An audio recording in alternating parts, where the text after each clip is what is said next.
Hello student, কেমন আছো সবাই? মুন্না ইংলিশ কর্নারে তোমাদেরকে স্বাগতম। আসসালামু আলাইকুম। আজকে আমরা আলোচনা করব মেডিকেল অ্যাডমিশন টেস্টের 2004 সালের ইংলিশ অংশটুকু। কথা না বাড়িয়ে ক্লাস শুরু করে দেওয়া যাক। দেখো, শূন্য স্থানে কোন প্রিপজিশনটি সঠিক হবে, তার মানে প্রিপজিশন থেকে কোশ্চেন আছে। The old sailor saw his companions fall dead। তাহলে আমরা কি বলি? পড়ে যাওয়া অর্থে কি বসে? ফল ডাউন, তাই না? ফল ডাউন ডেড হবে, ফল ডাউন ডেড। মৃত্যু পড়ে থাকতে দেখলো। হ্যাঁ, তাহলে বৃদ্ধ নাবিক দেখলো তার সহপাঠীদের সঙ্গীদেরকে মৃত্যু পড়ে থাকতে, ফল ডাউন ডেড, মৃত্যু পড়ে থাকতে। আমরা পরের কোশ্চেনটা দেখি।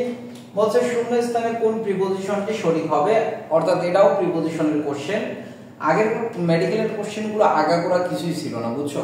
একবার ইংলিশে করতো, একবার বাংলায় করতো। হ্যাঁ, দেখো, I eat that as an excuse dash conversation. বলছে আমি এটা খেয়েছিলাম একটা অজুহাত হিসাবে বা কারণে ড্যাশ কনভারসেশন।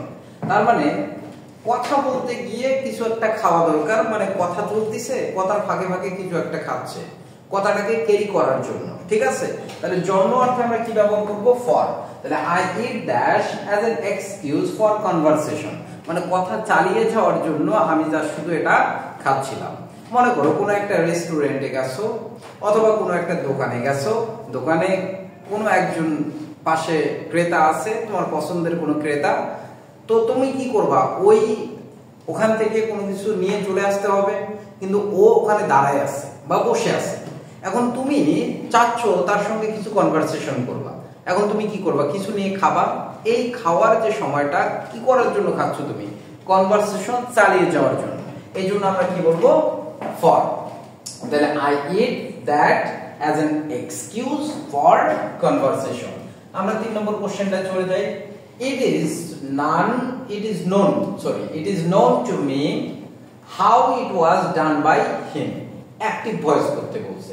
তাহলে আমরা জানি যদি কমপ্লেক্স সেন্টেন্স, কোন সেন্টেন্স হয়? কমপ্লেক্স সেন্টেন্সের উভয় দিকে ট্রানজিটিভ ভার্ব থাকে, তাহলে উভয় অংশেরই কি করতে হয়?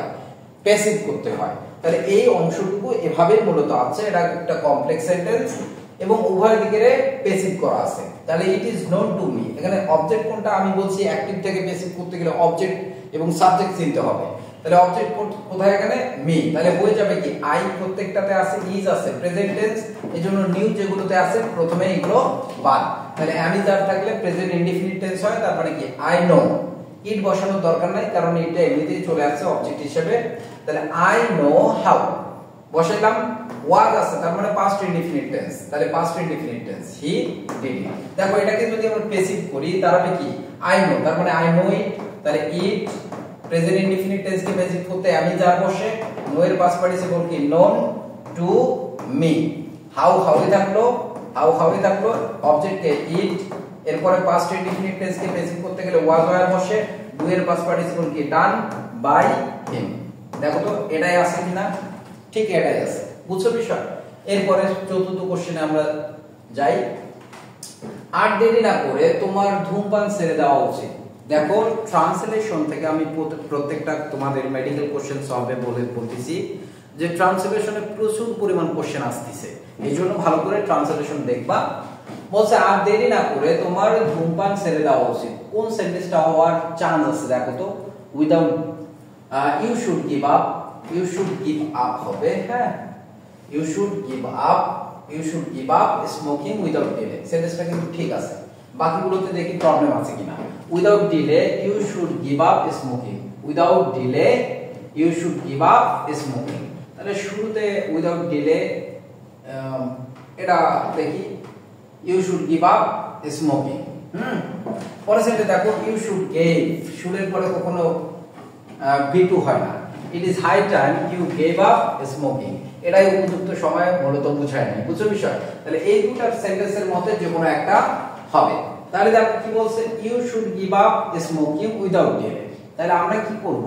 এই যে শেষে যে দেরি না করে এই অংশটুকু শেষে বসাই দেব, সাবজেক্ট দ্বারাই স্টার্ট করব সেন্টেন্সটা, কারণ এটার থেকে বেশি উপযুক্ত হচ্ছে এটা। এই কারণে आंसर হবে কি? এ। এরপরে দেখো পরের সেন্টেন্স, শূন্য স্থানে কোন প্রিপজিশনটি সঠিক হবে? সঠিক প্রিপজিশন কোনটা? 5 নম্বর কোশ্চেন। কত নম্বর কোশ্চেন? সিরিয়াল একটু মিস্টেক হয়েছে, 5 নম্বর question. The mistake has been dashed the all teachers side. The all teachers side বলছে ভুলটা হয়েছে all teachers side, মানে শিক্ষকদের পক্ষ থেকে, শিক্ষকের পক্ষ থেকে। তাহলে হতে থেকে অর্থে আমরা কি ব্যবহার করি? from। তাহলে the mistake has been from the all teachers side, শিক্ষকদের পক্ষ থেকে এই ভুলটা হয়েছে। তাহলে হতে থেকে অর্থে প্রিপজিশন কি বসে? from। দ্যাটস ওয়াই হবে কি the mistake has been from the all teachers side। পরের কোশ্চেনটা দেখো, ন্যারেশন থেকে ভয়েস থেকে আসছিল। ভয়েস থেকে প্রত্যেকবার কোশ্চেন আসবে, তোমরা দুটো জিনিস মাথায় রাখবা, ভয়েস, ন্যারেশন, এই দুটো থেকে ট্রান্সলেশন, এই তিনটা টপিক যদি করো এখান থেকে কম করে হলেও 4 মার্ক পাবা। বুঝছো বিষয়?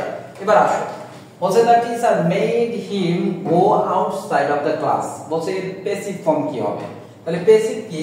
এখানে সাবজেক্ট আগে খুঁজি আমরা, সাবজেক্টকে the teacher made verb him object, তাহলে হিমটাকে সাবজেক্ট করে নাও, তাহলে হিম হি হয়ে গেছে। তাহলে টার্ন, এখানে নতুন একটা ওয়ার্ড ব্যবহার করছে টার্ন আউট, এটা হওয়ার কোনো চান্স নেই, মেড আছে মেডে হবে, কারণ ভার্ব চেঞ্জ করবো কেন আমরা, এমনিতে তো প্যাসিভ হবে। তাহলে হি ওয়াজ মেড, ঠিক আছে, কোনো সমস্যা নাই। এখানে হ্যাড ব্যবহার করছে, হ্যাড কোথা থেকে আসলো ভাই? এটা পাস্ট ইনডিফিনিট টেন্স, প্যাসিভ করতে গেলে ওয়াজ ওয়ার বসাইতে হবে, তাই না? এইজন্য কি হবে? The he object, he past tense was made to go to outside of the classroom by the teacher। এই যে by the teacher, কোশ্চেন হবে বি নম্বর। এখন দেখো এখানে টু কোথা থেকে আসলো? এখানে তো টু ছিল না, তাই কি না? আমরা জানি যে পজিটিভ ভার্বে হ্যাভ, মেড, লেট, মেক, এই ভার্বগুলো যেগুলো আছে হ্যাভ, লেট, মেক, হেল্প, এই ভার্বগুলোর ক্ষেত্রে যদি ব্যক্তিবাচক থাকে তাহলে টু প্লাস যে v1 টা থাকে এই টুটা সাইলেন্ট থাকে, এই টুটা রাখার কোনো প্রয়োজন হয় না। কিন্তু যখন এটাকে আমরা প্যাসিভ করব তখন আমরা কি করব? টু লিখে ফেলবো, কারণ এরপরে কোনো অবজেক্ট নাই, অর্থাৎ ব্যক্তিবাচক অবজেক্ট নাই। এজন্য লিখলাম he was made to go, made to go. তার মানে নিয়মটা কি? পজিটিভ ভার্বের ক্ষেত্রে মেড, হেল্প, তারপরে লেট, হ্যাভ, এই ভার্বগুলোর পর ব্যক্তিবাচক থাকলে ভার্বের বেস ফর্ম বসে, টুটা সাইলেন্ট থাকে। আর প্যাসিভের ক্ষেত্রে তো আমরা কি করতেছি? দেখো এখানে যেহেতু ব্যক্তিবাচক নাই মেডের পর, এইজন্য টু প্লাস v1 টা করে ফেলছি। এটাই মূলত কোশ্চেনের প্যাটার্ন ছিল। বুঝছো বিষয়? এরপরে কোশ্চেনে যাই। বলছে শূন্যস্থানে কোনটি সঠিক হবে? অর্থাৎ এটাও প্রিপজিশন থেকে। তাহলে প্রিপজিশন, ভয়েস, ন্যারেশন, ট্রান্সলেশন এগুলো খুবই ইম্পর্টেন্ট টপিক মেডিকেল অ্যাডমিশনের জন্য। বলছে he was nearly dead the time he got back home। তাহলে সে যখন বাসা ফিরে, অর্থাৎ বাসা ফেরার মুহূর্তে সে প্রায় মৃত হয়ে মরে গেছিল। তাহলে by the time হবে, কি হবে? by the time he got back home, নির্দিষ্ট একটা সময় বোঝাচ্ছে, ওই মুহূর্তে বোঝাচ্ছে, এইজন্য আমরা কি বসাবো? by the time he got back home, সে বাসা ফেরার মুহূর্তে প্রায় মৃত ছিল। তাহলে কি বসাবো আমরা? he was nearly dead by the time he got back home, by the time he got back home। পরের সেন্টেন্স দেখো, বন্ধু তাক করতে না করতে পাখিটি উড়ে গেল। আমি কি বলছি? ট্রান্সলেশন থেকে প্রচুর পরিমাণ কোশ্চেন আসে, বুঝছো বিষয়? এইজন্য সময় থাকতে ট্রান্সলেশন গুলো একটু দেখে নিবা, বিশেষ করে প্রভাব গুলো একটু দেখে নিবা, সেখান থেকে প্রচুর পরিমাণ কোশ্চেন আসে। দেখো, বন্ধু তাক করতে না করতেই পাখিটি উড়ে গেল, করতে না করতেই, খেতে না খেতে, যেতে না যেতে, বলতে না বলতে আমরা কি ব্যবহার করি জানো? no sooner had than, scarcely had when, hardly had when। কোন সেন্টেন্সে আছে সেটাই হবে आंसर। দেখো no sooner had, he aimed at the bird, আমরা জানি aimed এর পর প্রিপজিশন থাকলে at বসে, then it flew away। তাহলে আমরা কি জানি? then এর আগে পারফেক্ট হয়, পরে ইনডিফিনিট হয়, গঠনের দিক থেকেও ঠিক আছে।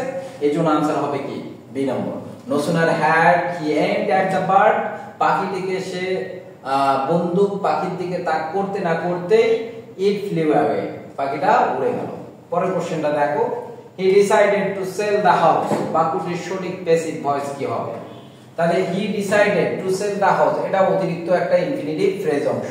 তাহলে he decided এর অবজেক্টটা কি ধরে নিতে পারি, যেটা অবজেক্ট থাকে না ধরে নিতে হয়, ইট ধরে নিতে পারি আমরা। He decided it, he decided ইট বলতে পারি কিনা?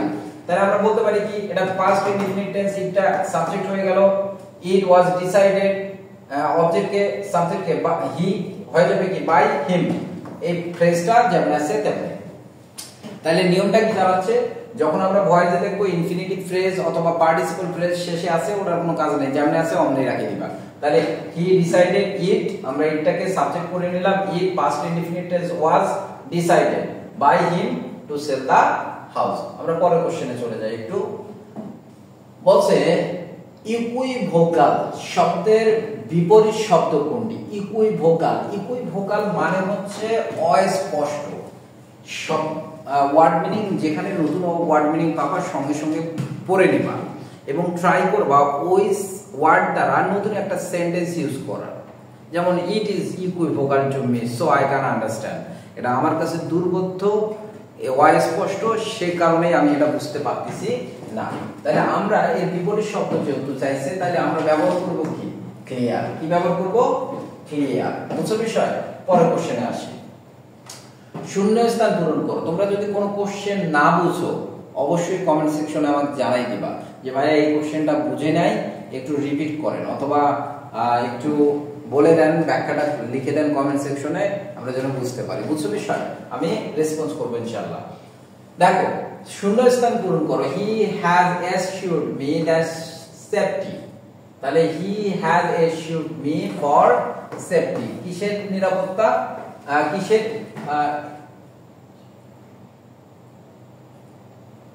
তাহলে he has insured me for safety.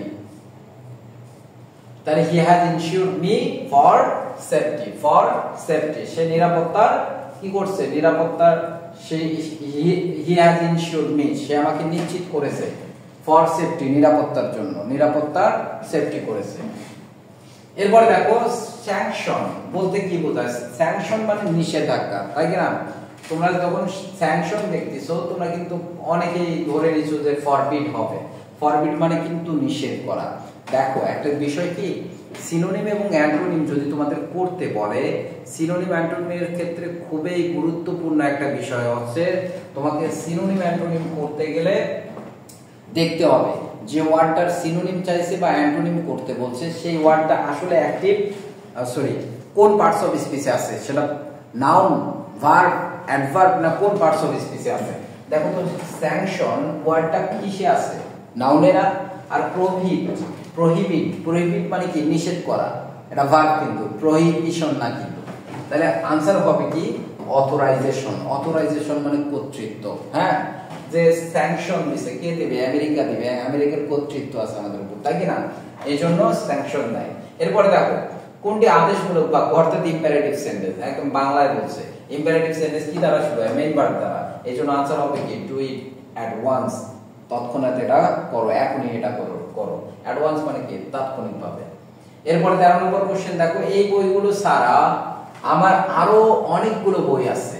এই ছাড়া অর্থে আমরা বিসাইডস ব্যবহার করি। কি ব্যবহার করি, বিসাইডস। এটা ছাড়া আমার ওটাও আছে, তাহলে বিসাইডস ব্যবহার করব। দেখো বিসাইডস দি বুকস, এই বইগুলো ছাড়াও আই হ্যাভ মেনি আদার্স বুক। তাহলে ঠিক আছে, বিসাইডস দিস বুকস, এই বইগুলো ছাড়াও আই হ্যাভ মেনি আদার বুক। এই দুটো সেন্টেন্সের মধ্যে ডিফারেন্স শুধু এই দুই জায়গায়। বাকি সেন্টেন্সগুলো দেখো, I have many books beside. এই বিসাইড মানে পাশে অর্থে ব্যবহৃত হয়। এই বিসাইড মানে কি, পাশে। এই বইগুলো ছাড়া বলছে, এই বইগুলোর পাশে আরো বই আছে এমনটা বোঝায় নাই, মানে এই বই ছাড়া আমার আরো বই আছে, বুঝছো? তাহলে এই যে একটার পাশাপাশি আরেকটা আছে, তখন আমরা কি ব্যবহার করব, বিসাইডস। আর পাশে অর্থে যেমন সে আমার পাশে বসে আছে, তাহলে হি স্যাট বিসাইড মি। বুঝছো বিষয়? সে আমার পাশে বসে ছিল। তাহলে এই দুটো হওয়ার কোনো চান্স নাই। এখন এই দুটার কোনটা হবে বলো তো? তোমরা একটু কমেন্ট সেকশনে জানাই দিতে পারবা যে কোনটা হবে? আচ্ছা আমি বলে দিচ্ছি, দেখো beside this books I have many other books. তাহলে এই আদার্স এর পর মনে রাখবে এটা ডাবল পসেসিভ হিসেবে ব্যবহৃত হয়, এরপরে কখনো নাউন বসে না।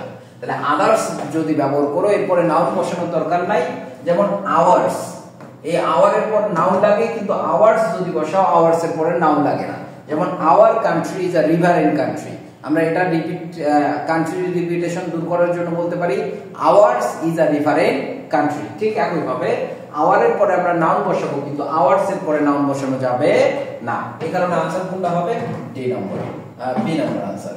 ঠিক আছে, পরের কোশ্চেনটা দেখো, আশা করি সবাই বুঝছো। পরের কোশ্চেনটা দেখো, সায়েন্স ল্যাবরেটরি ঢাকা সিটি কলেজের পূর্বে, ঢাকা সিটি কলেজের পূর্বে, তাহলে কোনটা হবে answer? Science laboratory is in the east of Dhaka city college, in the east of Dhaka city college. বলছে সায়েন্স ল্যাবরেটরি হচ্ছে ঢাকা সিটি কলেজের পূর্বে। কোন দিকে বুঝালে, আমরা জানি দিকে প্রতি অর্থে প্রিপজিশন টু বসে, কি বসে? টু। তাহলে ইন দা ইস্ট হওয়ার কোনো চান্স নাই, তাহলে आंसर কি হবে? The science laboratory is to the east of Dhaka city college. তাহলে आंसर কোনটা হবে? সি নম্বর आंसर। তাহলে কোন দিকে অবস্থিত, দিকে অর্থে কি বসে? টু বসে। তাহলে এই কারণে आंसर হবে the science laboratory is to the east of Dhaka city college. আশা করি সবাই বুঝতে পারছো। পরের কোশ্চেন সলভ ক্লাসে তোমাদের সঙ্গে দেখা হবে। ততক্ষণ পর্যন্ত ভালো থাকো, সুস্থ থাকো। ভিডিওটা লাইক এবং কমেন্ট করিও। ধন্যবাদ সবাইকে, আল্লাহ হাফেজ।